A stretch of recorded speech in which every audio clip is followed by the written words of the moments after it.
ನಾವೆಲ್ಲ ಕೆಂಗಲ್ ಹನುಮಂತಯ್ಯನವರನ್ನ ಸ್ಮರಿಸ್ಕೊಳ್ತಾ ಇದ್ದೀವಿ.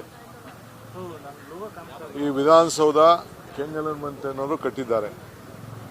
ವಿಕಾಸಸೌಧ ಎಸ್.ಎಂ. ಕೃಷ್ಣ ಅವರು ಕಟ್ಟಿದ್ದಾರೆ. ಬೆಂಗಳೂರಿನ ಕೆಂಪೇಗೌಡರು ಕಟ್ಟಿದ್ದಾರೆ.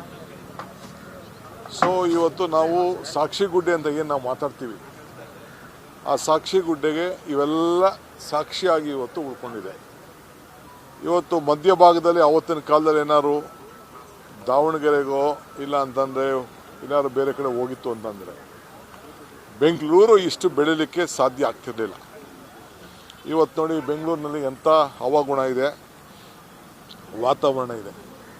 ಈ ವಾತಾವರಣ ನೋಡಿದ್ರೆ, ಈ ಹವಾಗುಣ ನೋಡಿದ್ರೆ ಇಡೀ ಪ್ರಪಂಚದ ಜನ ಇಲ್ಲಿ ಆಕರ್ಷಣೆ ಆಗ್ತಾರೆ.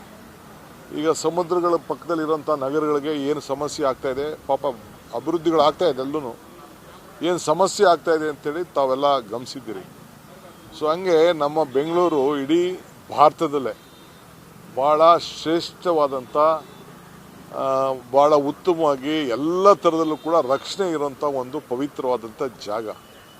ಇದಕ್ಕೆ ಎಲ್ಲ ನಮ್ಮ ನಾಯಕರುಗಳು, ನಮ್ಮ ಮಾಜಿ ಮುಖ್ಯಮಂತ್ರಿಗಳಂಥ ಕೆಂಗಲ್ ಹನುಮಂತಯ್ಯನವರು ಆಗ ಮುನ್ನುಡಿಯನ್ನು ಬರೆದಿದ್ದಕ್ಕೆ ನಾವೆಲ್ಲ ಇಲ್ಲಿ ಸೇರಿದ್ದೇವೆ.